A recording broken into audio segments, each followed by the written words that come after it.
mesa de diálogo trascendental para el día a día de nuestras empresas. Le doy la más cordial bienvenida al doctor Carlos Romero Aranda, procurador fiscal de la Federación, y al maestro Alejandro Salafranca Vázquez, titular de la Unidad de Trabajo Digno de la Secretaría de Trabajo y Previsión Social. A nombre de los desarrolladores afiliados de Canadevi, les agradezco haber respondido a nuestra invitación tan rápidamente. Saludo también al licenciado Fernando Illanes Martínez, presidente de la Comisión de Seguridad Social y Recursos Humanos de CONCAMI, así como el licenciado Pedro Higuera Velázquez, presidente de la Comisión Fiscal de CONCAMI, y al ingeniero Gustavo Villarreal Cantú, presidente de la Comisión de Seguridad Social de la Canadevi Nacional. Comprender la reforma en materia de subcontratación, también conocida como outsourcing, aprobada a finales de abril por el Senado de la República, es un aspecto trascendental para la industria de la vivienda, ya que de manera intrínseca nuestra industria subcontrata actividades específicas que forman parte importante de nuestra cadena productiva. Por ello, y como parte de los compromisos que hicimos con nuestros desarrolladores durante el Encuentro Nacional de Vivienda, en el que nos acompañó el licenciado Illanes, a tan solo unos días de la aprobación de esta reforma, estamos aquí para escuchar a nuestros invitados y plantearles las dudas que cada uno de ustedes, a través de nuestras 34 delegaciones y un poco más de 1,000 desarrolladores, nos hicieron llegar. Debo decir que la industria de la vivienda le da la bienvenida a esta reforma, que resulta relevante, resultado del diálogo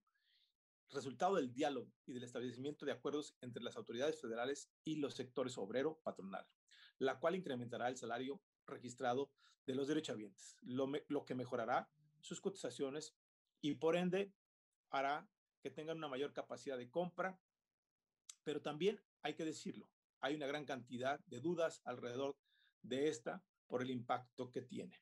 Hemos seguido el tema de manera muy puntual, leído con detenimiento los cambios sustanciales dados a conocer en días pasados por la secretaria del Trabajo, Luisa María Alcalde Luján, pero su presencia y participación es fundamental para entenderla a fondo, alinear a nuestras empresas a lo que dicta la ley, como siempre lo hemos hecho, para seguir siendo la gran industria que somos, tan importante para la economía nacional al dinamizar 31 de las 42 ramas de la economía y contribuir con el 6% de los puestos de trabajo a nivel nacional, lo que nos coloca como el primer generador de empleo en México, así como participar con el 6% del Producto Interno Bruto de nuestro país, usar 76% de productos nacionales en el proceso de edificación y crecer a un ritmo ligeramente superior de la economía nacional.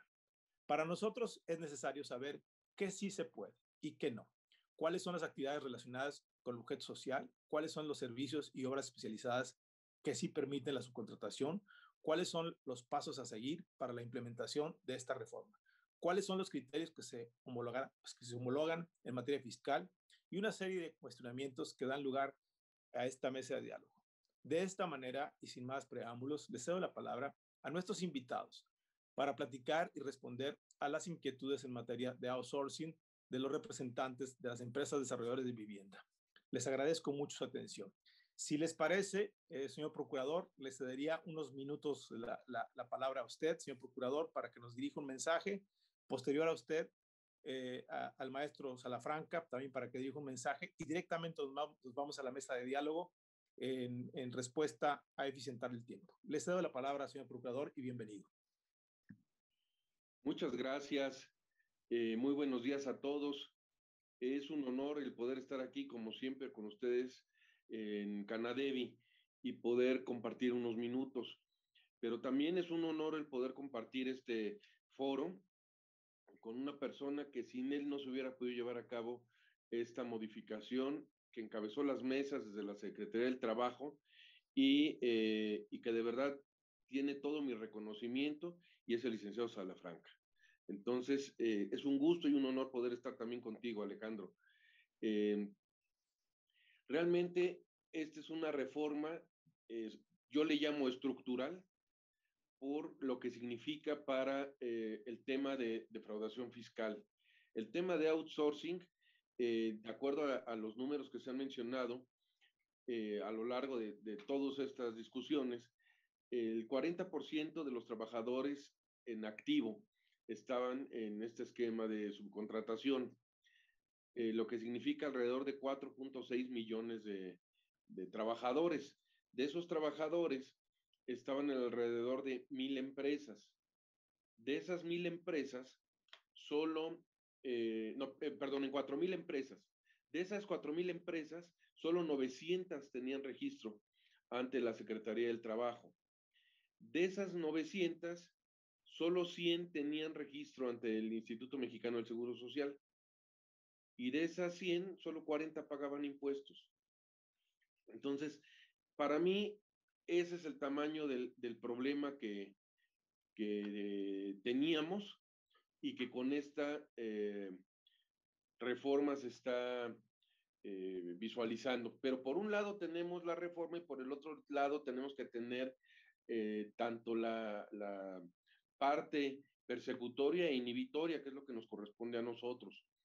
El hecho de que podamos al día de hoy tener con órdenes de aprehensión al líder del grupo delictivo más grande que se dedicaba al outsourcing ilegal en nuestro país, es algo que motiva para poder seguir adelante, pero sobre todo que legitima a esta reforma, que legitima la manera de poder llevar a cabo las cosas como debe de ser, que pone el piso parejo para todos.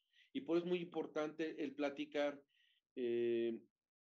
Puede haber temas que a lo mejor no estén de acuerdo, no estemos de acuerdo, y que se deban de corregir. Así pasa con todas las reformas y más en las reformas en materia fiscal. Pero como dirían por ahí, arrancando la carreta se acomodan las naranjas. Entonces es mejor avanzar y de ahí ir modificando a por no tener una reforma al 100% a prueba de balas, dejemos que siga un problema que causaba tanto daño tanto a los trabajadores como al gobierno federal y a los institutos de seguridad social. Entonces, pues básicamente son lo que yo quería comentar, y si quieren ahorita, si hay algún tema que podamos intercambiar, yo estoy a sus órdenes y pues les agradezco mucho estos minutos. Gracias, procurador, muy amable. Maestro Salafranca, si te parece, nos das un mensaje y luego procedemos a la mesa del diálogo. Bienvenido, maestro Salafranca, a la Canadevi Nacional. Muchas gracias, muy buenos días, un saludo a todos, a todas, enviarle un abrazo al procurador, gracias por sus palabras que me alientan, para mí también es un placer estar con él y con todos ustedes. Muchas gracias y muy breve, porque yo creo que lo más rico de una conversación es justamente la conversación, ¿no? Es decir, no tendría el tiempo de dar una ponencia explicando la ley, creo que el objetivo no era exactamente este, sino ir a las dudas y a las preguntas y a las partes que quizá consideren ustedes más dubitativas o grises. En fin, yo no me gustaría más que agradecer la invitación y mandar el mensaje que esto es una reforma, como dijo el procurador, estructural, pero medularmente es laboral. Entonces, si hay un cumplimiento en lo laboral, en cadena se va a cumplir con lo fiscal. Entonces, esta sería la idea en general. Es una reforma que lo que trata es de clarificar la trazabilidad exacta entre quién es el patrón y quién es el trabajador. No es una ley mercantil, no es una ley que pretenda inmiscuirse en el esquema organizativo de las empresas, sino aclarar quién es el patrón de quién, para asegurar que todas las formas de contratación conduzcan al aseguramiento de los derechos y a cumplir con la ley. Es decir, que la competitividad de las empresas no se construya con esquemas de elusión fiscal, con esquemas, pero sobre todo con esquemas que vulneran los derechos de los trabajadores. Es decir, que la competitividad en México se tiene que basar en muchas cosas, menos en disminuir y violentar los derechos de los trabajadores. A partir de ahí, creo que es una reforma sencilla, con una escritura muy limpia, con consecuencias muy profundas que vamos a discutir ahora. Pero lo que dice la reforma con claridad es que se prohíbe la subcontratación de personal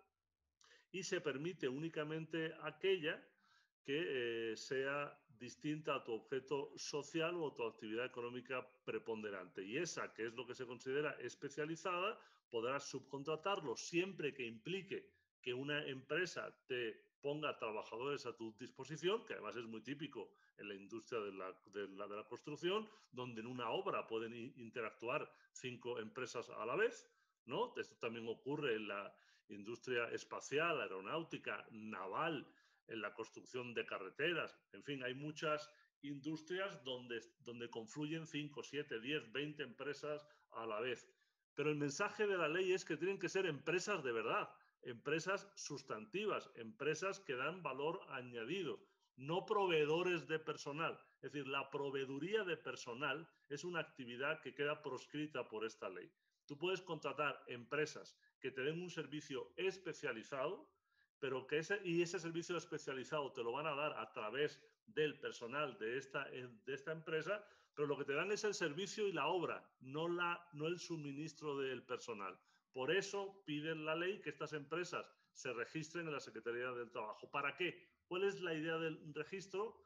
Para tener y cerciorarnos de que las empresas que le dan servicios a otras son empresas sustantivas, son empresas de verdad y no son solo membretes donde están trabajadores que se van a tercerizar. Esta es la idea. Se obtiene el registro se pone en el contrato entre la contratista y la contratante y pueden trabajar y estar cumpliendo impecablemente con lo laboral y por ende con lo fiscal, ¿no?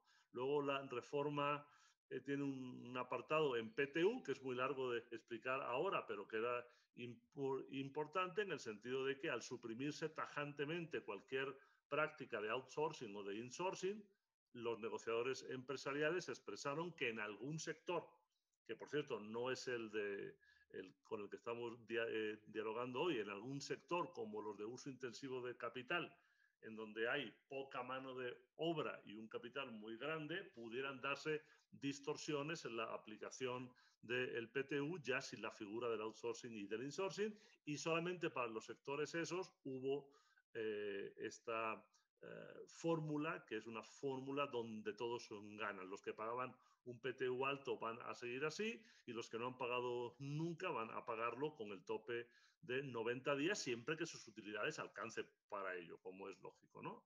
Y básicamente la reforma es esta. Se prohíbe la subcontratación de personal, se permite la especializada, previo registro, se ajusta con las normas el PTU y se armoniza esto con la seguridad social y con lo fiscal, para no caer en un clásico de que lo que prohíbe una ley lo permite otra, ¿no? Esta fue la estructuralidad del planteamiento. Y poco más. Y yo sé que a partir de aquí hay 1000 dudas y estamos a sus órdenes para contestarlas. Muchas gracias. Muy bien, maestro Salafranca. Fernando, pues me parece muy claro como lo explica el maestro Salafranca, pero sin duda hay, como él bien lo dice, una gran cantidad de dudas e incertidumbre. Entonces, sin más, Fernando, si te parece, Gustavo, pasamos a la mesa de diálogo y me gustaría que la pudieras apoyar a dirigir Fernando y el propio Gustavo. Adelante, Fernando. Sí, gracias. Bueno, creo que Gustavo tiene ahí las preguntas. Yo, la verdad, creo que el marco que nos han puesto tanto el procurador como Alejandro es muy claro.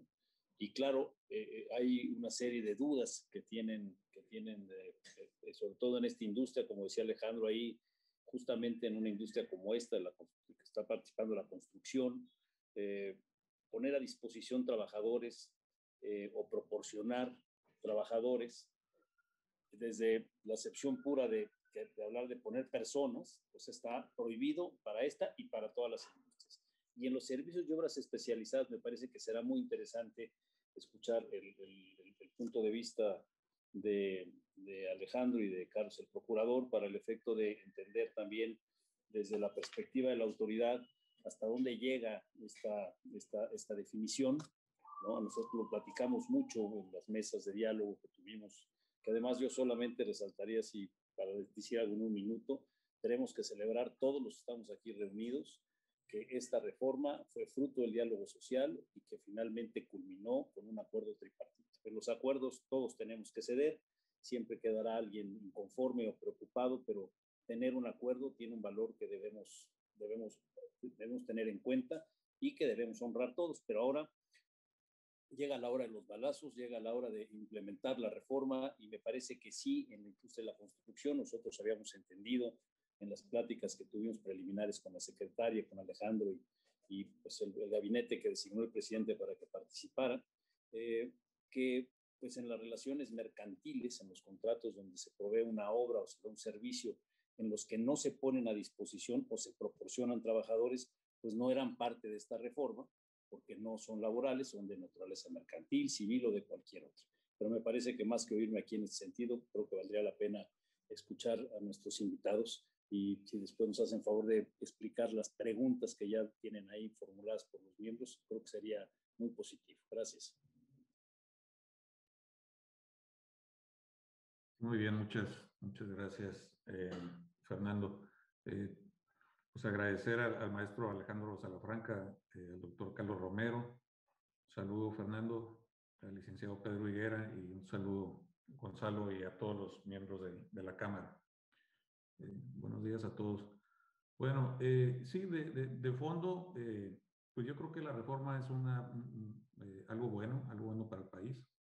Lo que está tratando es de que la subcontratación pues sea real y que no sea simulada. Hay que promover la cobertura de seguridad social, que sea más amplia, asegurar que todos los trabajadores tengan su PTU y que sea justo, que la captación, de los impuestos y las aportaciones de seguridad social de la economía informal se integren a la formal. Y bueno, eso va a traer varios beneficios, ¿no? Tenemos una mayor base de contribuyentes, incrementamos la aportación en la seguridad social, que se estima que sean 50,000 millones de pesos. Y nosotros, para nuestra industria, pues nos va a traer un mayor monto de crédito en algunos afiliados que están registrados con sueldos menores y crece la base de afiliados, ¿no? Bueno, yo creo que eso es en el fondo lo que se está pretendiendo y es muy bueno. Sin embargo, han surgido muchas dudas ya de nuestros afiliados y de la Cámara. Algunas son operativas, algunas otras son conceptuales. Sabemos que básicamente el corazón de toda la reforma está basada en la Ley Federal del Trabajo, aunque también hay reformas a la Ley de Infonavit, al Código Fiscal de la Federación, al ISR, a la del IMSS y a la del IVA, ¿no? Pero el corazón está centrado en la del trabajo. Y básicamente donde más hay dudas tiene que ver, son 4 artículos fuertemente donde está. El primero, que es el 12, donde se dice que queda prohibida la subcontratación, y después el 13, donde dice que sí es permitido, pero solamente es permitido en 2 modalidades. Una es que las actividades de las empresas no forman parte del objeto social de la beneficiaria. En este caso nosotros somos los que contrataríamos a alguien más, y que no formen parte de la actividad preponderante. Esa pega en todas las leyes, pega tanto en la del trabajo como en la del Código Fiscal, la del IVA y la del ISR, porque cualquiera que caiga en esa prohibición, pues ya no estaría faltando pues a la ley, ¿no? Entonces, bueno, si nos vamos a las dudas ya, en sí, las dudas específicas, porque son muy específicas para nuestra industria. Creo que lo que tiene que ver con el objeto social es algo muy sencillo. No creo que ahí sea la gran polémica, pero ahorita puntualizo en dónde sí está. El objeto social creo que es un trámite muy sencillo que se puede realizar. Lo que tendríamos que hacer nosotros pues es hacer un listado de todas las actividades que tenemos dentro de las empresas y ver cuáles de esas sí estaríamos contratando y cuáles estaríamos haciendo nosotros. Sin embargo, en algún momento se cruza con el objeto social, con lo que pudiéramos estar subcontratando.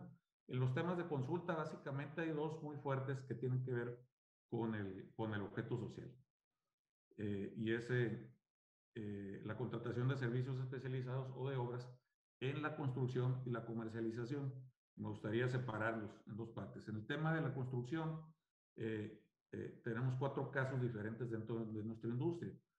Hay algunos de nosotros que hacemos todo dentro de la empresa. Nosotros comercializamos, y nosotros hacemos los proyectos, nosotros compramos la tierra y todo, pero aparte también nosotros construimos. Entonces, pues en ese caso, pues no tienes ningún problema, ¿no? Puedes poner el objeto social que más te parezca. Pero sin embargo hay otros 3 casos en el que sí se cruza con el objeto social.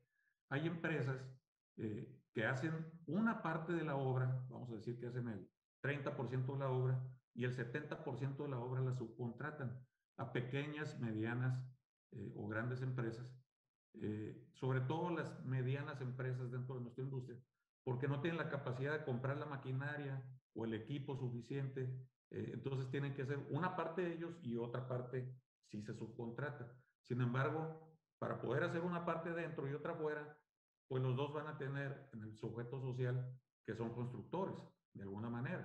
Entonces, bueno, ¿cómo podemos seguir con eso? Hay otro caso en el que la empresa que hace la venta y subcontrata a otra empresa con un diferente objeto social, pero que esa otra empresa que se está subcontratando es parte del mismo grupo. Entonces, esos son los casos en donde están surgiendo las dudas. No sé, Alejandro, porque aquí sí se cruza un poquito la parte del objeto social.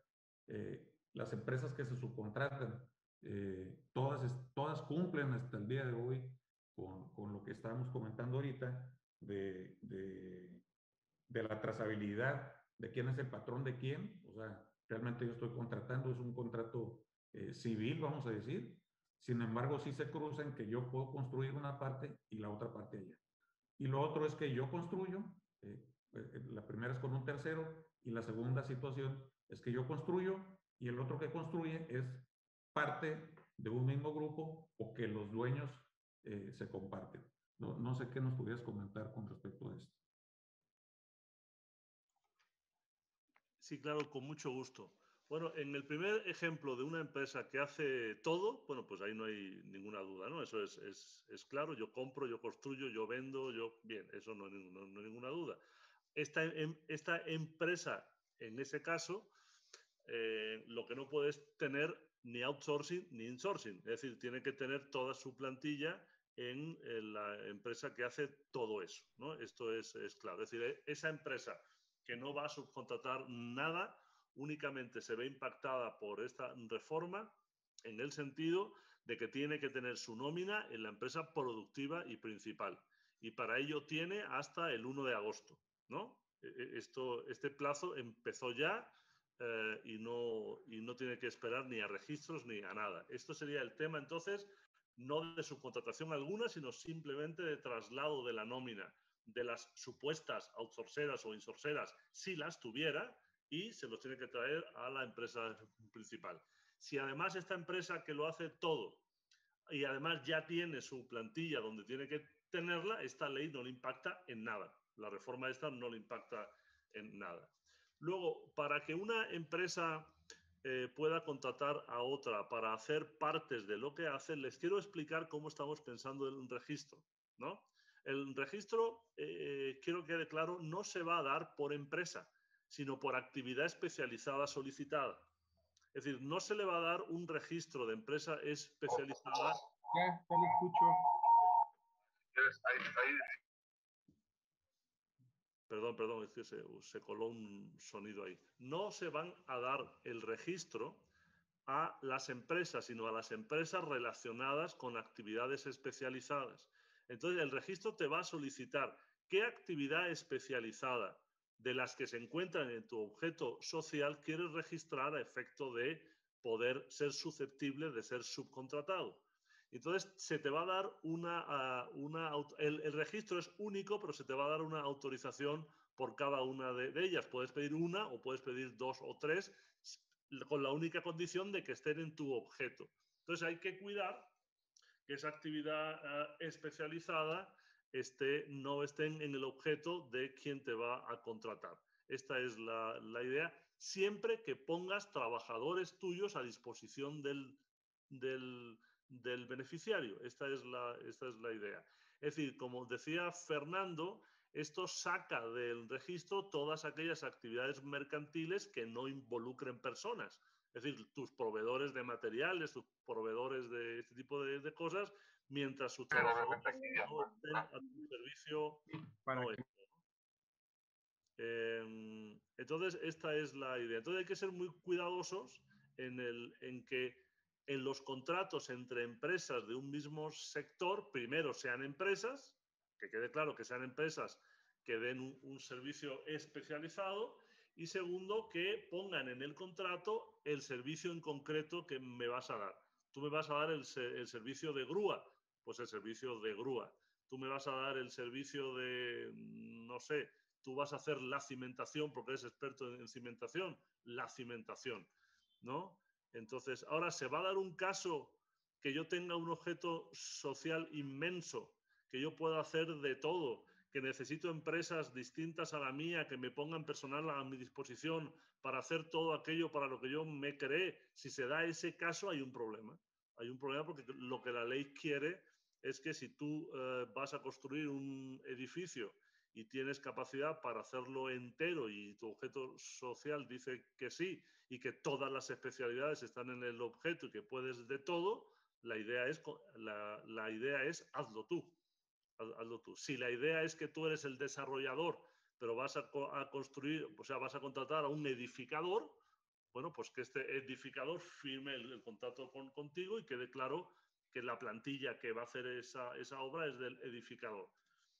Ahora, que el edificador a su vez va a contratar a carpinteros, pues queda claro que este carpintero debe tener también a sus trabajadores en el IMSS y firmar un contrato con el edificador. Es decir, puede haber una cadena transparente y honrada de especialidades registradas ante la Secretaría del Trabajo, pero que desde el primero al último esté dado de alta en el IMSS, que haya patrones solidarios entre unos y otros.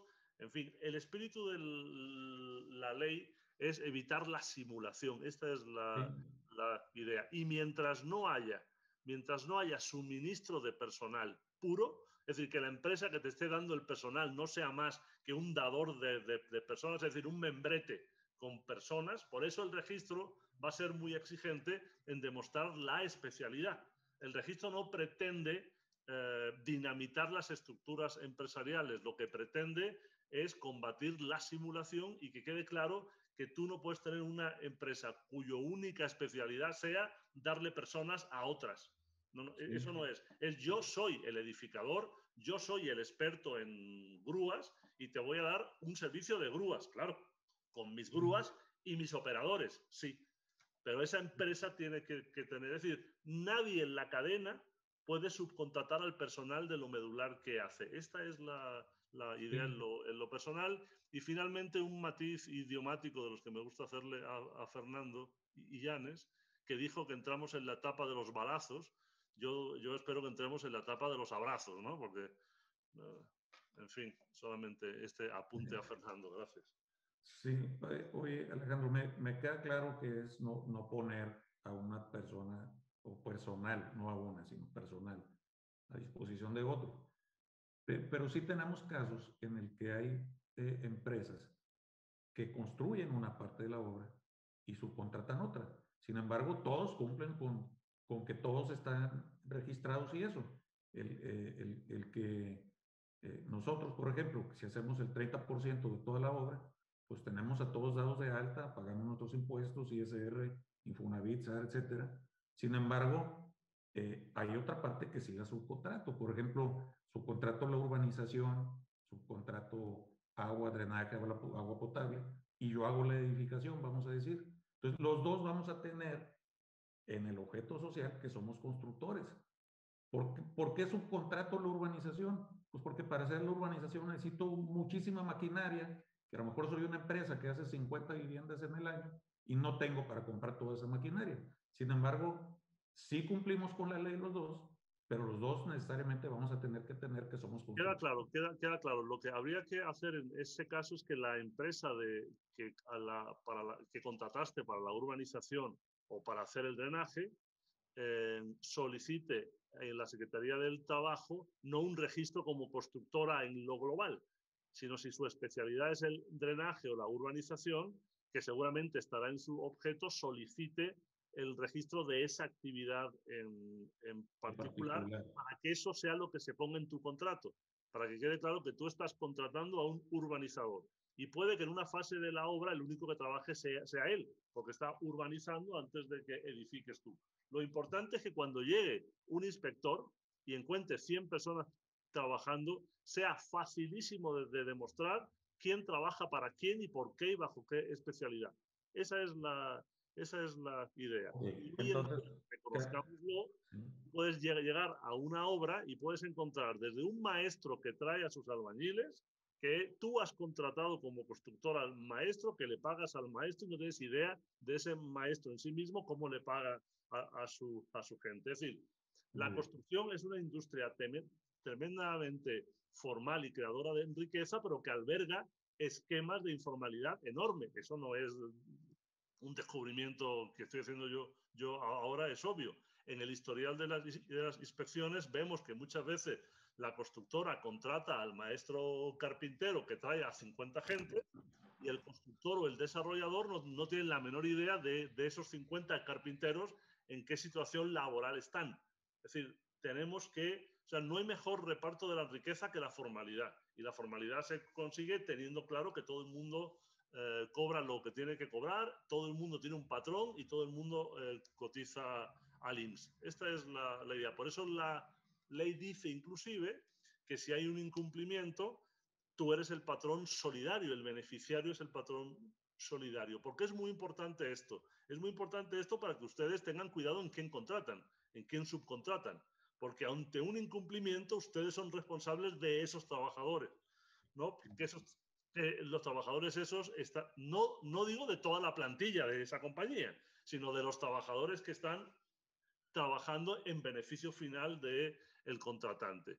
Entonces, esto es importante. El otro día me decía una empresa muy grande, oye, yo tengo 1.500 proveedores, yo no me voy a hacer patrón solidario de los 1.500, ¿no? Son 1.500 plantillas potenciales que tendría que asumir yo. Y queda claro que no es así. Yo le comentaba a esta empresa, pero de esos 1.500, ¿cuántos ponen trabajadores a tu disposición? Decía, no, 50. Bueno, pues entonces solo con los 50.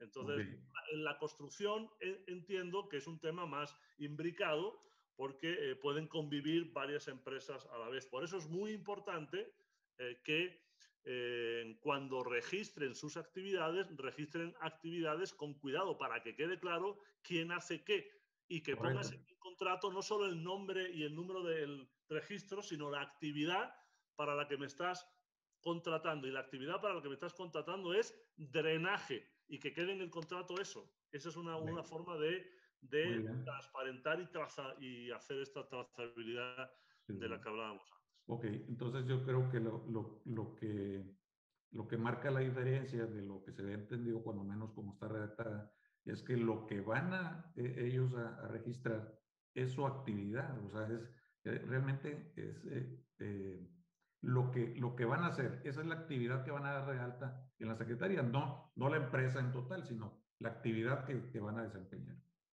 Entonces eso nos deja así es. mucho más sencillo, ¿no? Vi en el chat una pregunta digo, no recuerdo quién, que decía que por qué voy a ser patrón solidario de una empresa a la que le compro algo.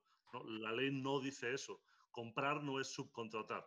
Eres patrón solidario de una empresa a la que has subcontratado y trabajadores de esa empresa están trabajando en tu beneficio. Si esa empresa falla en sus obligaciones, esa plantilla, no toda la plantilla de la compañía, sino esa plantilla que está trabajando contigo, para ti, ¿no? Dándote un beneficio a ti, tendrías que ser patrón solidario. Por eso es tan importante que ustedes también auditen a quien contratan. Auditen en el sentido de que contraten empresas sólidas, porque en caso de fallar, sí serían patrón solidario, insisto, de la plantilla de esa compañía que esté trabajando en beneficio del contratante, solo de esa parte. Muy bien. Oye, Alejandro, mira, también hay una situación que seguimos dentro de la parte de construcción. Yo creo que alrededor del 25-30% de toda la mano de obra que se genera en la construcción son pequeños contratistas que de alguna manera pues son como emprendedores. Vamos a decir que ellos empezaron siendo plomeros o yeseros o pegadores de piso, etcétera, o herreros, y poco a poco pues fueron creciendo y ahora ya traen unas cuadrillas de 6, 7, 8 personas. Sin embargo, para nosotros es muy importante porque la generalidad de esas plantillas son para los acabados, que es la parte final de la vivienda. Pero son pequeñísimas empresas. ¿Qué le pudiéramos o qué herramientas les pudiéramos dar a ellos? Porque donde pensamos que no vamos a caminar ahí es que no van a tener la capacidad administrativa de todos los reportes que se tienen que presentar. Entonces, ¿qué alternativas le podemos dar a ellos? Porque en realidad es una parte muy grande de personal que cumple también con todo esto, pero a lo mejor no van a tener esa capacidad administrativa. Bueno, es un reto porque hay que hacer compatible el emprendedurismo, las pymes o las mini pymes con la formalidad. Es decir, lo pequeño no debe justificar la informalidad. Es decir, un maestro que empezó como plomero y ha crecido, ya tiene una cuadrilla de 8 gentes, son 8 empleos o 9 empleos que tienen que formalizarse. Es decir, la formalidad en un país se construye así. No solo es que los 50.000 empleos de una gran empresa, sino de 8 en 8, de 10 en 10, así se construye. Es más, en todo el mundo, no solo en México, el 70% del empleo lo crean las pequeñitas empresas, desde la tienda de la esquina hasta el maestro que tiene 8 gente. Entonces, lo que estamos intentando es que la cauda administrativa del registro sea gradual según la complejidad de la empresa. Estamos intentando que incluso el registro que va a ser en línea sea muy sencillo y el registro se hace una sola vez. Se hace una sola vez y no lo vuelves a entrar en 3 años. Es decir, lo haces una sola vez. La mayoría son declaraciones bajo protesta de decir verdad, pero tienes que tener una formalidad. Es decir, tienes que tener una firma electrónica. Tienes que tener algo. Es decir, no puedes obtener un registro desde la informalidad absoluta. Pero con un mínimo de formalidad, con un mínimo de legalidad, obtienes el registro y ya no vuelves a saber de él en 3 años. Hombre, salvo que incumplas o el SAT diga que ante denuncias, etcétera. Pero digo, en la normalidad, el registro se obtiene cada 3 años, se hace en línea. Así que el maestro con una cuadrilla de 8 gentes tendrá su registro, hará un pequeño esfuerzo en obtenerlo o si no tiene la habilidad de entrar a internet, le pedirá ayuda a un contador que es el mismo que le hace la contabilidad ahora, por pequeña que tendremos que... debe ser un trámite de no más de media hora, ¿no? Sí. Entonces, esta es la idea, pero sí. También el mensaje, para ir concluyendo, que les quiero enviar, es que esta ley sí transforma el panorama. No es que el panorama quede exactamente igual y ahora veo cómo me ahormo a él. Hay cambios, es decir, hay trabajadores informales en las obras hoy, muchísimos. ¿Lo permite esta nueva ley? No. Sí. O sea, sí hay cambios en la ley. Es que se lo digo porque hay mucha gente que me ha conducido a ciertas conversaciones en el sentido de la realidad es esta, ¿cómo meto la realidad sin moverle 1 centímetro a la nueva ley? No hay forma, hay cambios que yo creo, y coincido con Fernando, con Gustavo, etcétera, que son positivos, ¿no? Claro. En muy bien. sentido, sí, entonces, bueno, nosotros vamos a tener que ayudarlos porque nosotros ya ahorita ya somos solidarios con ellos, cuando menos en el IMSS. Entonces, siempre estamos pidiendo a esos pequeños constructores pues que sí lo reporten. Pero vamos a tener que ser nosotros los que los ayudemos, sobre todo en la parte de los reportes, no tanto en darse de alta. Ahora, ¿qué pasa cuando una empresa subcontrata a otra para que le haga la obra, pero que es del mismo grupo? ¿O cuáles son los requisitos para poder hacer ese enroque, ¿no? Sí, contesto a esto y si les parece voy cerrando mi intervención, que como les comentaba al principio tengo otra junta en 6 minutos. La ley permite que las empresas de un mismo grupo que dan servicios compartidos sean considerados como especializados y por ende susceptibles de ser subcontratados. Pero esto está pensado no para el ejemplo que me pones, sino está pensado para este esquema corporativo donde hay corporaciones que tienen una empresa pequeña central que hace la contabilidad, lo jurídico y que le da el servicio contable y jurídico a las empresas productivas del grupo, ¿no? Esta es la idea.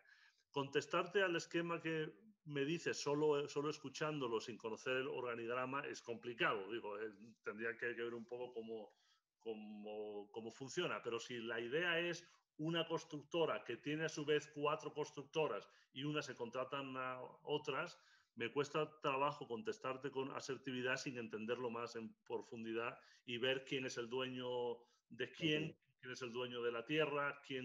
Pero sí es algo posible, sí es algo que sí, no digo que no lo sea, pero acuérdense que esta ley no está hecha para la industria de la construcción, para todas ellas, y que contestar en caliente a una pregunta así, sin ver un papel, sin ver el esquema, yo me ofrezco a una junta más específica para analizar esto y darles mi opinión sobre un esquema que yo pueda ver y leer y comprender y hacerlo al amparo de la ley. Créanme que en estas juntas me han planteado cada sector algunos asuntos tan específicos que son incontestables en un Zoom en caliente, ¿no? Claro. Pero lo estudiamos y lo vemos, claro.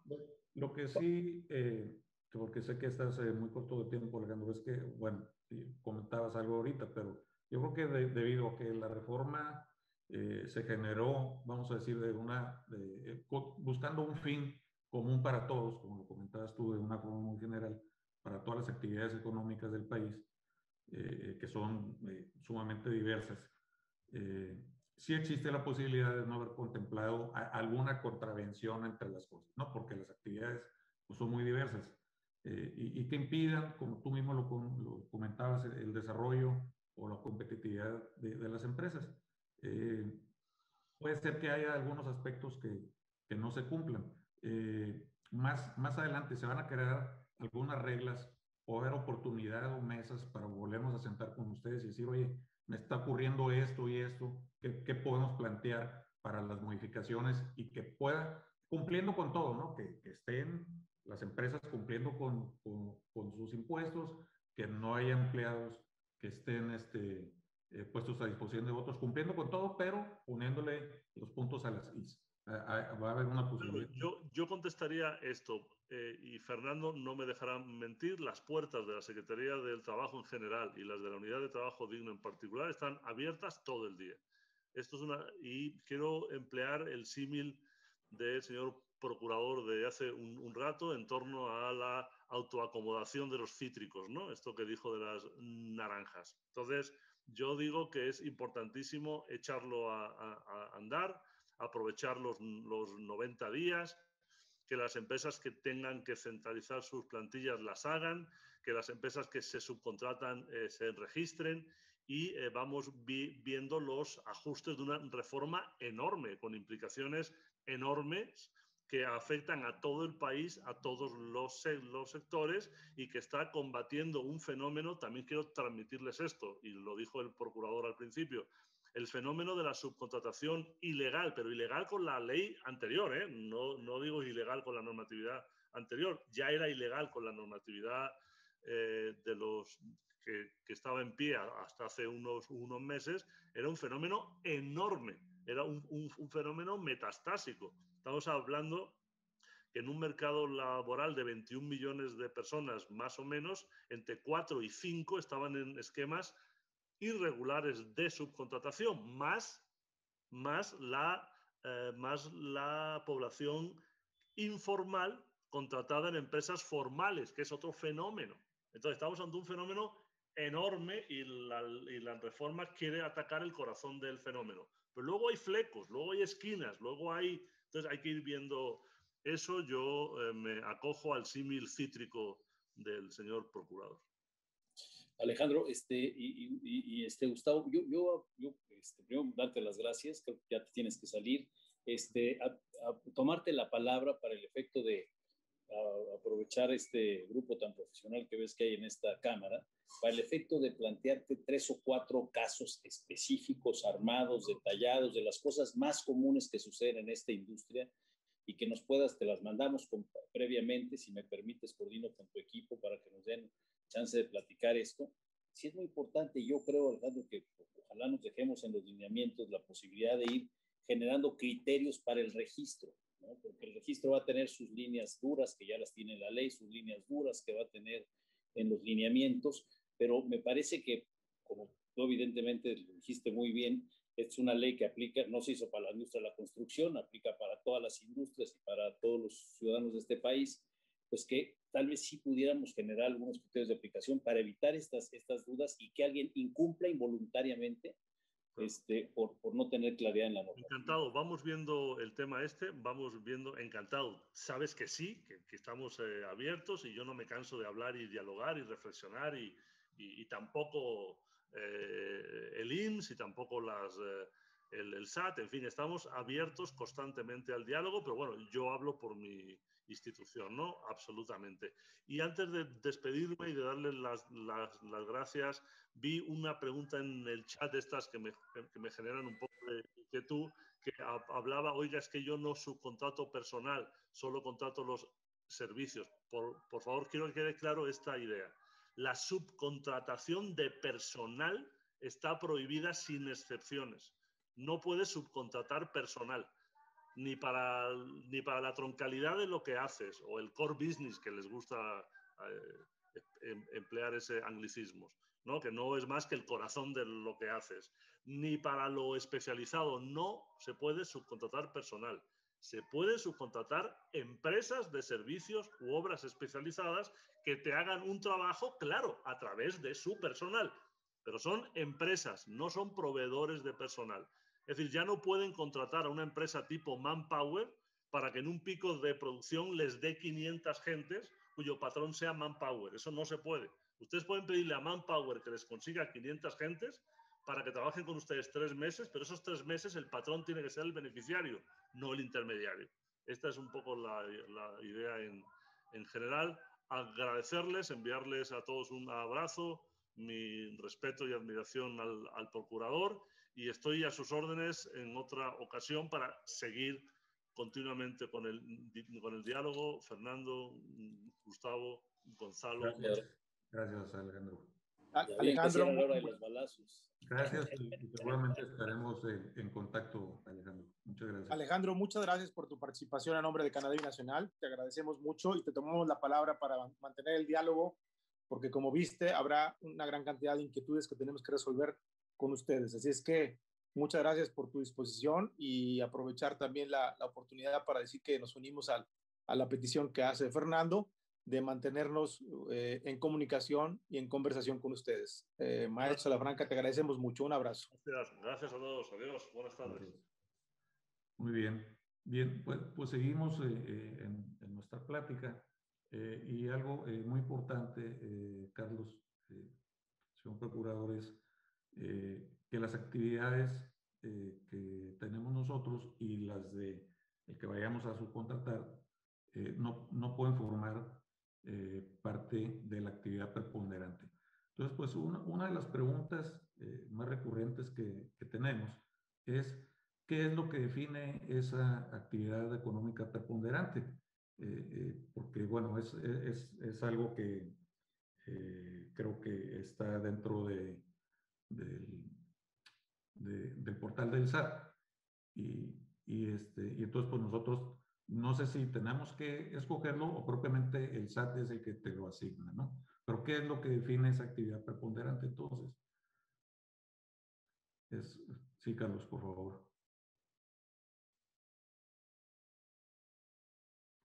No se escucha, Carlos, o yo no lo escucho cuando menos.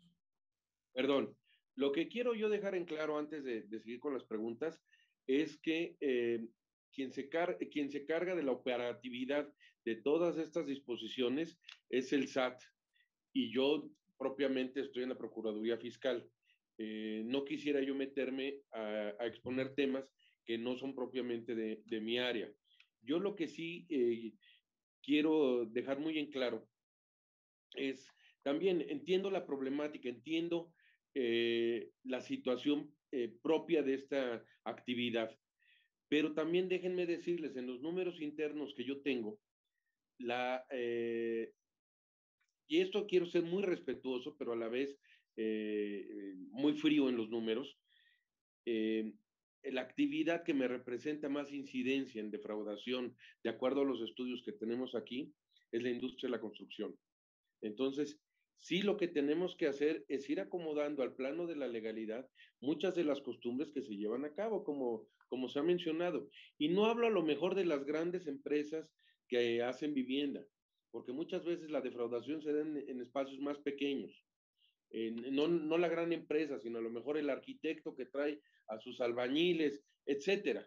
Pero al final de cuentas es defraudación, llámese desde un peso, es defraudación. Entonces, y es un cambio de cultura. Entiendo todo lo que mencionan aquí, que si los plazos cortos, que si el objeto social, que cómo vas a adaptar una nueva ley a una realidad que no está. Yo lo entiendo, pero es el cambio de cultura fiscal. Simplemente, en la Procuraduría Fiscal tenemos facultad para revisar o hacer investigaciones directas de defraudación fiscal a personas físicas. Hablo de defraudación, no hablo otro tipo de cuestiones. Pero de cada 10 investigaciones directas que llevamos a cabo, 9 nos resultan con defraudación fiscal. O sea, el número es altísimo. Tenemos que cambiar la cultura. Estamos acostumbrados a no pagar. El caso más claro es el que les mencionaba al inicio del rey del outsourcing, o la persona que está con órdenes de aprehensión. 200,000 personas subcontratadas. Yo tengo casos donde toda la nómina se la pasaban directamente a esta empresa facturera y no pagaban cuotas de seguridad social, pagaban un salario mínimo al seguro social. Nada más en un caso que tengo de unas empresas que manejaba esta persona, el monto defraudado al puro SAT de impuestos federales son 12,000 millones de pesos de una sola empresa. O sea, quiero que vean de qué tamaño era el animal que teníamos. Yo entiendo todo lo que podamos ver, que haya muchas inquietudes, pero teníamos que cambiar. No podíamos seguir así. Y es el que, pues sí, incluso yo les pido una disculpa y les pido que entendamos el tema. Por eso les decía, es mejor iniciar y empezar a trabajar ya con lo que tenemos y se va a tener que ir ajustando. El lado que yo creo que también a muchos les preocupa es el lado de defraudación fiscal. Y aquí es un tema muy importante que ese sí cae en mi cancha. El que con uso de engaños o aprovechamiento de errores omite total o parcialmente el pago de una contribución. Y de ahí nos vamos al 108 en su última fracción, que es la que se reformó o que se legisló con esta reforma, y es precisamente a los que lleven a cabo subcontratación de personal o subcontratación de servicios especializados, pero en forma defraudatoria. O sea, ¿qué es lo que buscamos? No hay que olvidar, el que con uso de engaños o aprovechamiento de errores omite total o parcialmente el pago de una contribución. El primer requisito para estar en esto es que haya omisión de contribuciones. Quedamos de que aunque pudiera haber un error en la subcontratación y se subcontrate, si está prohibida la ley, en la ley, como lo mencionaba el licenciado Salafranca, puede que esté prohibido en la ley, pero no necesariamente es delito, porque si se acredita que están cubiertos los impuestos respectivos y que no hubo dolo precisamente, el cambiarlos para omitir el pago de contribuciones, una simulación, que no hubo engaño, no hay delito. Y eso es muy importante, porque el espíritu que tiene que haber es el cumplimiento. ¿Qué es lo que hacían? Les explicaba. Nóminas enteras de 10,000 trabajadores las pasaban a otra empresa.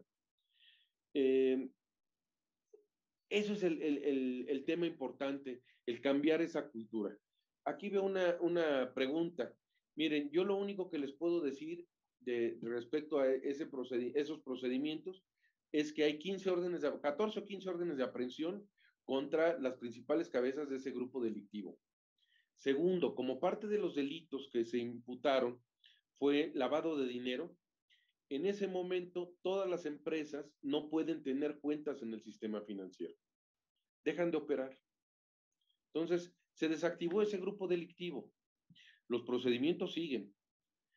Tenemos varias, entre el IMSS, la UIF, el SAT, y nosotros tenemos cerca de 20 querellas presentadas, y van caminando los temas, y al final de cuentas vamos a conseguir que de una u otra manera esté en la cárcel o pague lo que debe. O sea, para mí el hecho más relevante de todo esto es el que se desactivó el grupo criminal.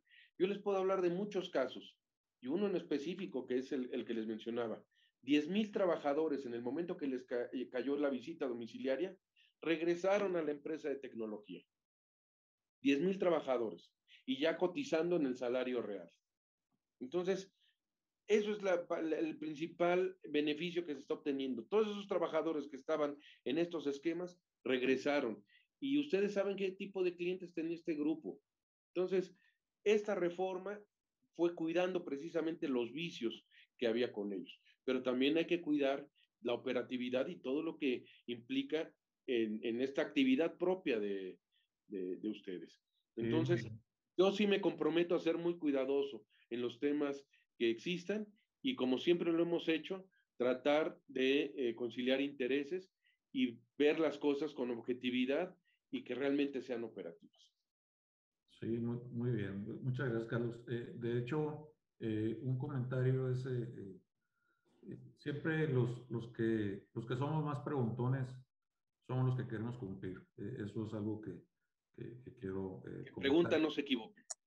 Sí, exactamente. O sea, más bien nosotros lo que queremos es estar seguros de que lo que estamos interpretando aquí es lo correcto, y algunas cosas que vemos también, algunos casos que se pueden contraponer, pues no caer en esas contradicciones o en esas dudas, ¿no? Donde pudiéramos dudar si lo que está bien, si lo estamos haciendo bien o lo estamos haciendo mal. Entonces, realmente el espíritu de reunirnos con ustedes, pues es porque queremos cumplir exactamente con lo que dice la ley, y también contribuir de alguna manera para que si hay algunos ajustes que se tengan que hacer, pues ponerlos en la mesa que ustedes también lo ponderen, y a lo mejor pues pudiéramos hacer algunos cambios pequeños, ¿no? Hay algunas preguntas. Carlos Granados, por ahí. ¿Listo, Anita? Muchas gracias. Alguien abrió su micrófono. Oye, en lo que das la palabra, Gustavo, quisiera nada más hacer notar que ya se incorporó desde hace bastante rato Pedro Higuera, el presidente de la Comisión Fiscal de Concamín, con nosotros, simplemente para que lo tengan en cuenta. Sí, muy bien. Un gusto saludarlos, gracias. Muy buenas tardes. Pedro, bienvenido. A nombre de Cannabis Nacional, bienvenido. Muchas gracias por participar con nosotros. Muy amable. Al contrario, muchas gracias a ustedes. Muy bien. Carlos Granados, querías hacer una pregunta. Gracias, Gustavo. Y buen día a todos. Me gustaría aprovechar la mesa para conocer su punto de vista de ustedes, y también aprovechando que está el procurador Carlos Romero, con relación a la postura de la reforma. Sabemos que a inicios de 2020, inclusive antes de 2021, se venía hablando de la postura de la reforma para traer como beneficio principal a los trabajadores, ¿no? Ya la reforma que se aprobó y se publicó en el Diario Oficial de la Federación, pues tiene ciertas particularidades. Lo que se pensaba que era la prohibición absoluta de una figura de subcontratación, ahora ya maneja cierta permisión en el artículo 13 de la Ley Federal del Trabajo. Sin embargo, ya con lo que comenta ahorita Carlos Romero con relación a la objetividad, me parece una palabra muy valiosa en este tema de la reforma, indicando precisamente este tema de la carga administrativa hacia con los contribuyentes de la subcontratación o de los servicios especializados y ejecución de obras, esta carga administrativa de renovación, de enterar acuses a instituciones como el Infonavit, al IMSS, y todo esto para mitigar lo que ya comentabas, Carlos, con relación a la evasión fiscal o defraudación, inclusive defraudación fiscal. Yo todavía tengo aquí una consulta con relación a su postura y su visión con relación a estos con los contribuyentes que de alguna manera son formales y son contribuyentes cumplidos, entre comillas, pero ¿qué pasa con los contribuyentes informales? Es decir, aquí seguimos aplicando medidas muy, muy fuertes, inclusive ya se habla hasta de delincuencia organizada con el tema de la relación de este manejo de operaciones de subcontratación, pero mi pregunta va enfocada al plan de trabajo para mitigar las operaciones informales de los contribuyentes aquí en México. Es decir, sabemos que sí hay una evasión, sí hay una defraudación fiscal en tema de subcontratación personal, de subcontratación de personal, en donde se omiten ciertos derechos a los trabajadores, pero ¿qué pasa en donde el grueso de la evasión fiscal, de la evasión de impuestos, recae en los contribuyentes informales? Me gustaría saber su postura, su visión, Carlos. Mira, yo aquí te puedo decir, la Procuraduría Fiscal lo que hace es perseguir a los contribuyentes defraudadores. O sea, nosotros no vemos tema de aplicabilidad o de aplicación de disposiciones fiscales y sobre todo la incorporación de contribuyentes.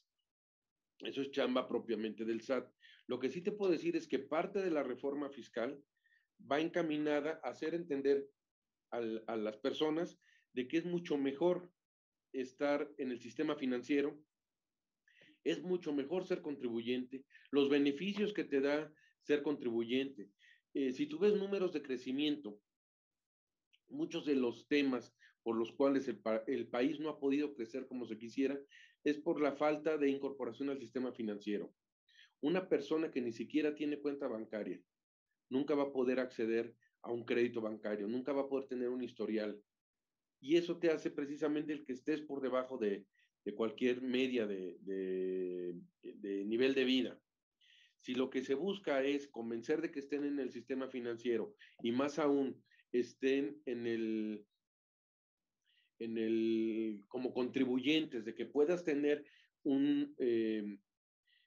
que al ser contribuyente o al ser un trabajador puedas tener y cotizar para una pensión, para poder tener un inmueble mediante un crédito del Infonavit, es un tema completamente distinto. Pero mira, yo creo que en el fondo, yo creo que eso no resuelve el problema de la defraudación. Mira, te pongo un caso de un mercado de informales o de vendedores ambulantes. Yo te quiero preguntar, ¿cuántos visitadores o cuántos funcionarios del SAT necesitarías para verificar el domicilio fiscal? Los tienes en la calle, no tienen un lugar establecido.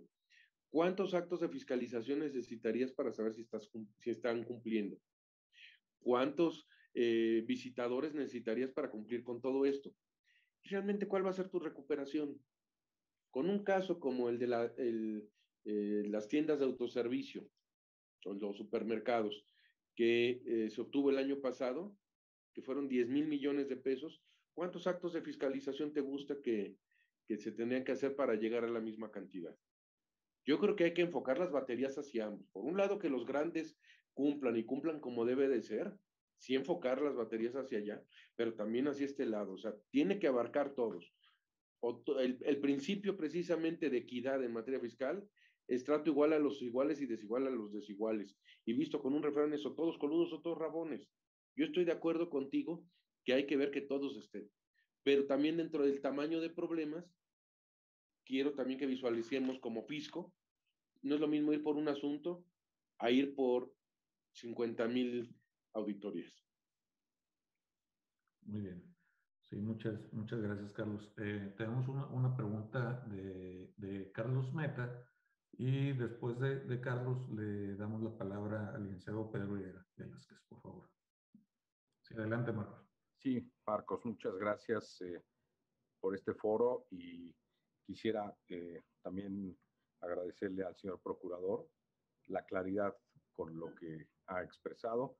Yo creo que todas las empresas que estamos aquí representadas y pertenecientes a la Cámara, aplaudimos el tema de la incorporación de formalidad, porque la informalidad también representa una competencia desleal para nuestro ramo y para las empresas que sí cumplimos. Lo que nos preocupa, o hacia donde quiero dirigir mi pregunta, pero quizás usted ya la mencionó cuando dijo que esto era chamba del SAT, tiene que ver específicamente con la incorporación del artículo 15D al Código Fiscal de la Federación. El problema que vemos en la incorporación de ese artículo es que menciona que no tendrán efectos fiscales de deducción o acreditamiento los pagos o contraprestaciones realizados por concepto de subcontratación de personal para desempeñar actividades relacionadas tanto con el objeto social como con la actividad económica preponderante del contratante. Y ahí lo que nos preocupa, primero, por la literalidad a la que nos tenemos que acoger en materia fiscal, y que lo que mencionó el maestro Salafranca de ese registro que va a ser por actividad contradice, o por lo menos no aclara, la situación de los conceptos jurídicos de objeto social y actividad preponderante. Porque objeto social es el plasmado en los estatutos de la empresa. Y actividad preponderante se refiere a la actividad por la que percibe sus ingresos desde el punto de vista fiscal. Tenemos tres problemas.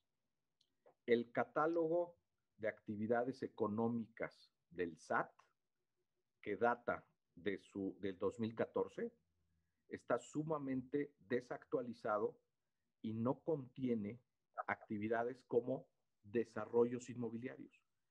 No hay manera de encuadrarlo. Quienes nos dedicamos al desarrollo inmobiliario tenemos que buscar dentro de un extenso catálogo y al final dice, y a donde nos tenemos que inscribir es otros servicios relacionados con servicios inmobiliarios, porque no existe la categoría de desarrollo inmobiliario.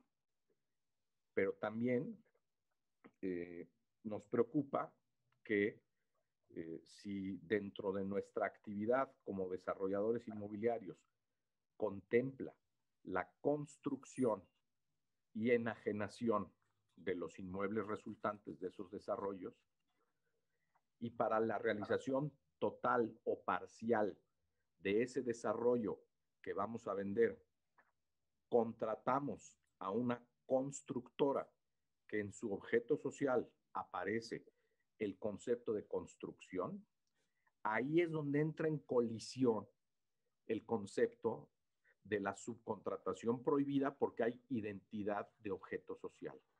Ojo, el maestro Salafranca se refirió nada más al registro que va a existir ante la Secretaría del Trabajo, pero el que ese registro pueda ser tan puntual por actividades muy específicas no cambia el hecho de que la redacción del artículo 15D que se incorporó al Código Fiscal de la Federación puede dar pie a una interpretación de que estamos en presencia de una subcontratación prohibida si en el objeto social de la empresa que se dedica a la realización de desarrollos inmobiliarios para su venta o renta aparece la palabra construcción y esa empresa acude a la ICA, acude a cualquier otra empresa constructora, grande, mediana, pequeña, y le contrata la obra llave en mano. Si aquí dice construcción y aquí dice construcción, a la luz de este artículo ya estamos en presencia de un problema de índole fiscal. Con otra acotación, señor procurador. El artículo 191 de la Ley del Impuesto sobre la Renta nos concede a quienes nos dedicamos a la realización de desarrollos inmobiliarios para su venta la posibilidad de deducir anticipadamente el costo de inversión de los terrenos. Y en ese artículo en particular, existe otro problema de interpretación que puede dar pie a que en algún eventual acto de fiscalización se nos quiera considerar que estamos incurriendo en una subcontratación prohibida, porque el artículo 191 dice, para las empresas que se dedican a los contribuyentes dedicados a la construcción y enajenación de desarrollos inmobiliarios podrán optar por decidir el costo de adquisición. Dice que se dediquen a la construcción y enajenación de desarrollos inmobiliarios.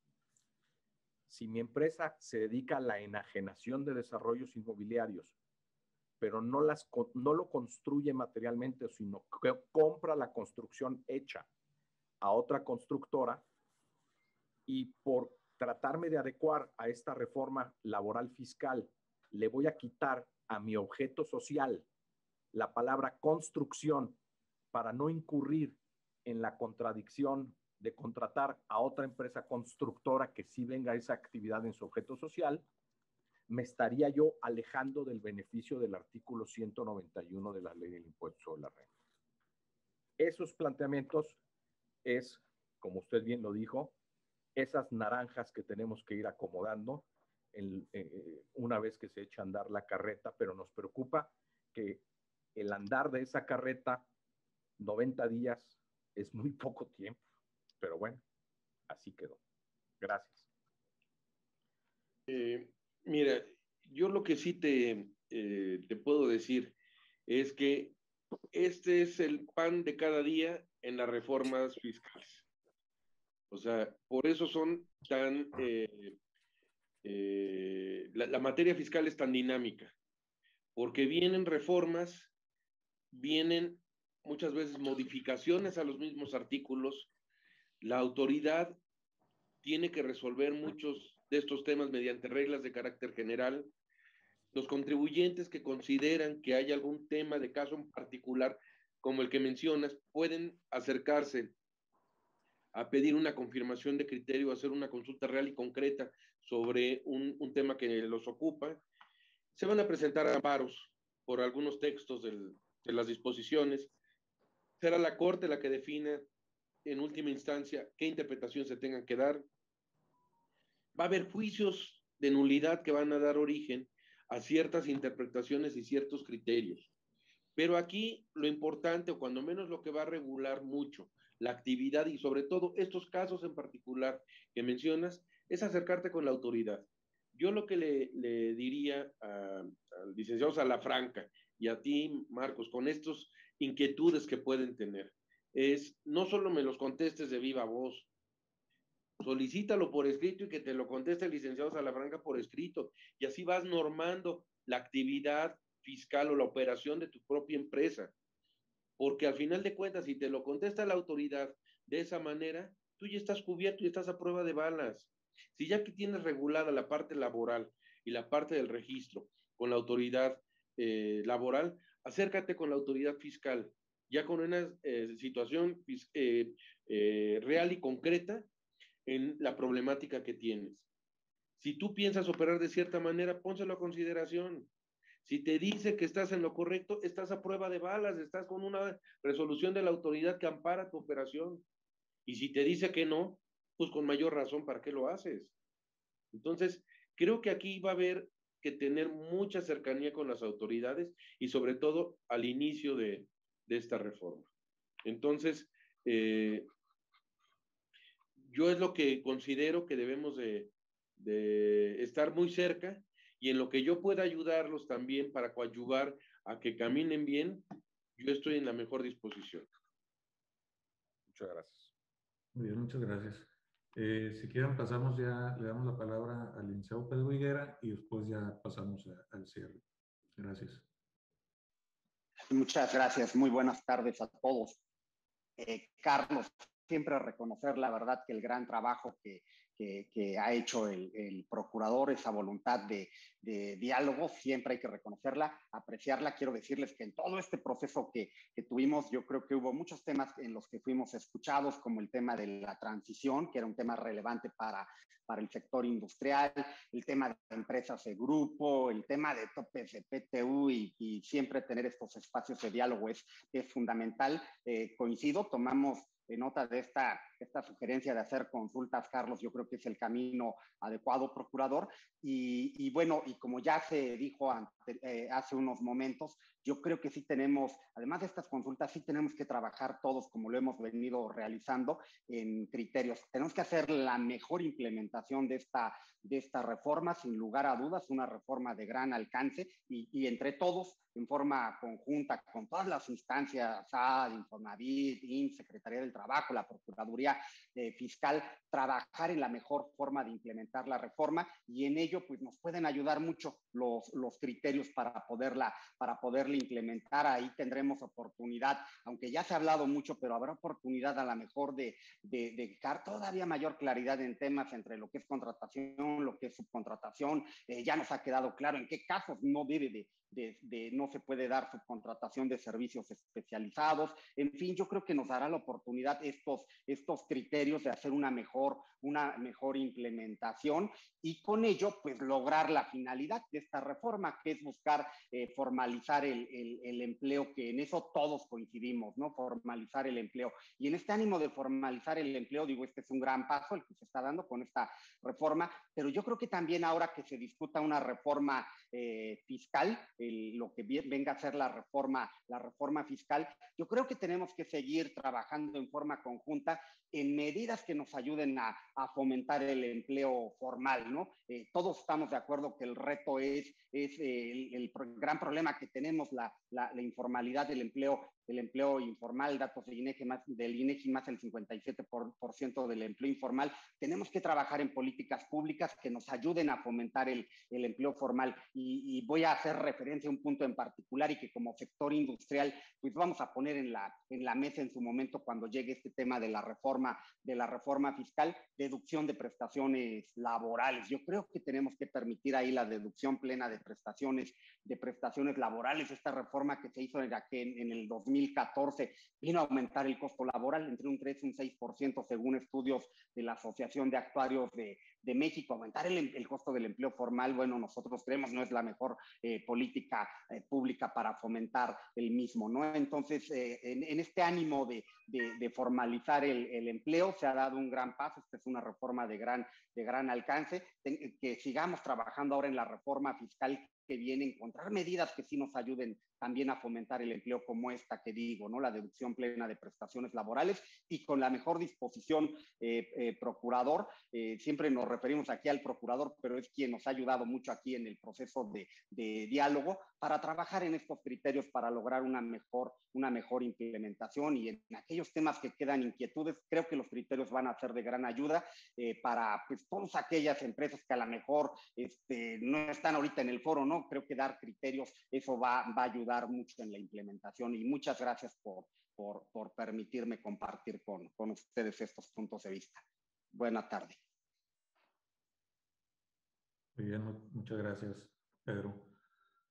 Bueno, antes de pasar la voz a Gonzalo, pues nada más agradecer a todos nuestros invitados por su presencia. Alejandro Salafranca, Carlos Romero, muchísimas gracias por tus puntualizaciones y sobre todo por la apertura que estás teniendo con nosotros, y después podernos reunir otra vez para ver esos confirmación de criterios y esas consultas. Fernando Illañez, también muchas gracias por acompañarnos. Pedro Higuera, y bueno, te paso la voz, Gonzalo. Muchísimas gracias a todos. Gracias, Gustavo. Nada más antes de pasarme la voz, Fernando, no sé si quisiera decir algún mensaje último antes de despedir la reunión. Fernando, por favor. Sí, muchísimas gracias, Gonzalo. Te lo agradezco mucho. En primer lugar, reiterar esto que ha dicho Pedro. La verdad es que el procurador, nuestro amigo Carlos, la verdad ha estado desde el principio, desde que se presentó la iniciativa, de manera, y perdón que lo diga, pero así fue sorpresiva para todos, que se haya asignado una mañanera no obstante que habíamos acordado platicarla previamente, la primera persona que nos abrió la puerta para platicar sobre el tema y tratar de establecer un mecanismo de diálogo con los sectores fue el procurador Carlos Romero, así es que yo también quisiera reiterar esta siempre magnífica disposición que ha tenido. Además, nos salvó de un criterio del SAT en una discusión que hubo con el presidente de la República. Defendió con honor una posición legal, jurídica, ante una opinión de la encargada del SAT. Y eso propició abrir otro espacio de diálogo, y en lugar de aprobar una ley abruptamente en diciembre, nos venimos hasta el mes de marzo, un poco más pensada la iniciativa, y yo presencié ese debate ahí en la sala con el presidente de la República, y la verdad no quiero dejar de reconocerlo. No voy a dar detalles por cuestiones de confidencialidad, pero la verdad es que, vaya, eso muestra un actuar ético de una persona cuando defiende un principio legal, la interpretación correcta de una norma. Yo simplemente quisiera decirle, yo francamente digo, no puedo dejar de reconocer que la autoridad laboral y todas han estado con muchísima apertura, pero que sí tenemos una nueva visión con este tema del registro. No es lo mismo, hablando de la actividad de ustedes, que donde participan mucha proveeduría de actividades pues, de una misma industria. No es lo mismo coincidir en un sitio, o sea, si están ahí los carpinteros, los yeseros, los pintores, los constructores, que estar a disposición, ¿no? Que los trabajadores estén a disposición, es decir, que una de las empresas pueda disponer de los trabajadores de otra, que es el espíritu de la ley hasta donde siempre lo hemos entendido, y es justamente esta actividad la que está sujeta a registro, la que está normada por la Ley Federal del Trabajo, ¿no? Es decir, en un servicio especializado, si mando a mis trabajadores y esos trabajadores están a disposición, y para que los use el constructor, le digo, oiga, píntale bien, píntale allá, no le pintes ahí, pinta primero acá y demás, realizando un servicio especializado, no mandando gente, porque eso está prohibido, eso como ya lo dijo Alejandro, está prohibido. Pero en mi labor de la actividad que voy a realizar, pues francamente aquí nos ha generado un choque con la visión de Alejandro, pero lamentablemente pues la autoridad registral son ellos, y los criterios que ahora van a lanzar, y no lo han dicho, todavía no se terminan los lineamientos, o cuando menos no nos los han pasado para una discusión seria. Me parece que vamos a tener que acudir al registro pues, en una situación preventiva, ¿no? Muy probablemente nuestros clientes, la gente de los que somos proveedores, nos van a exigir que seamos o no una subcontratación de la regida de servicios especializados o especializadas regidas por la ley laboral, pues que nos registremos. La autoridad laboral ha dicho que va a haber una plataforma muy amigable y demás, pero no es el problema una plataforma amigable, el problema es que registrarnos nos conlleva una serie de obligaciones adicionales ante la seguridad social y ante el fisco, ¿no? Entonces, pues vamos a ver, ojalá podamos todavía alinear algunas cosas con Alejandro en los lineamientos, y si no, cuando menos sí, procurador, ojalá también nos ayudes, compartas esta visión de algo que le dije al final ahorita, Alejandro, que pudiéramos tener criterios de registro, que decir, se puedan, porque la ley ni los lineamientos nos van a dar para todos los casos que se pueden presentar, por ejemplo, en una industria tan compleja como esta, en donde la actividad preponderante y el objeto social, pues siempre son vecinos, ¿no? Por más así que lo desmenucemos, siempre queda, si el objeto social lo podemos desmenuzar, ok, pero la actividad económica preponderante a veces cuesta trabajo. Entonces, ojalá vamos a tener que seguir avanzando y aprovechemos esta posibilidad de volver a sentarnos a la mesa con casos prácticos. Creo que valdría la pena que se armaran casos muy prácticos, documentados, para que tengamos pues, mayor seguridad jurídica y que ustedes también puedan seguir pues, cumpliendo, porque las empresas que están aquí reunidas son las que tienen el ánimo de cumplir. Los que están en la informalidad no están aquí, los que no incumplen no están aquí, y pues nosotros lo que necesitamos son reglas claras, y lo seguiremos diciendo ante todas las autoridades y esperando una respuesta positiva de ellos. Muchas gracias por este encuentro, la verdad fue de gran utilidad. Muchas gracias a ti, Fernando. Bueno, pues nada más despedir el encuentro diciendo varias cosas. La verdad es que me parece que ha sido una reunión muy productiva, muy provechosa, donde concluiremos diciendo que no hay duda que el espacio para el diálogo se da, la apertura de las autoridades es franca, abierta, y decir que en nombre de los industriales de la construcción, del desarrollo y promoción de vivienda, que nos parece que esta reforma es a todas luces una reforma que ayudará a México, que ayudará a los trabajadores de este país, que fortalecerá la estructura del trabajo, de la seguridad social, y que no hay ninguna duda que es en beneficio de, como lo digo, del país, pero también de nuestra industria, porque nada más tengamos en cuenta que la formalidad pues fortalecerá la cantidad de gente que se pueda inscribir en el Seguro Social y en el Infonavit, que se fortalezcan las pensiones de este país, y que evidentemente la formalidad pues le dará otra visión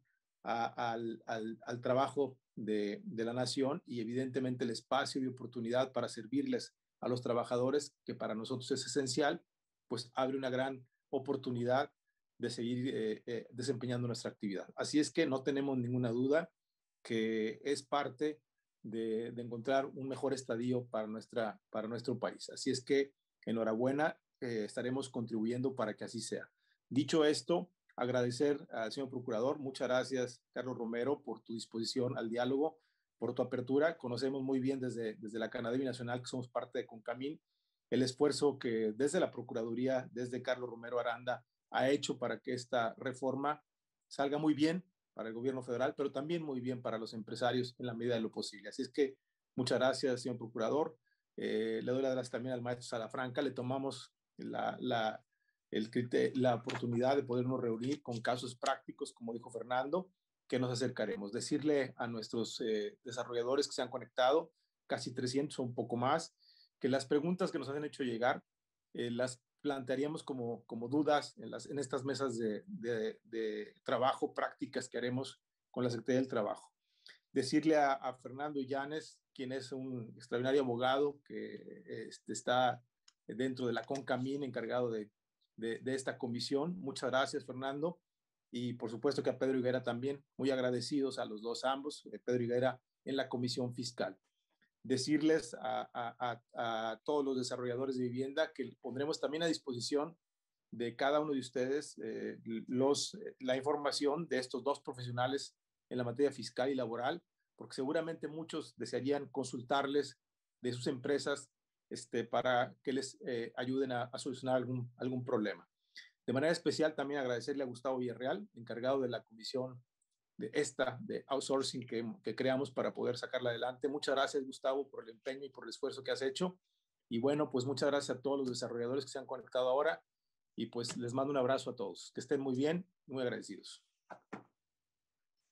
Gracias. Gracias.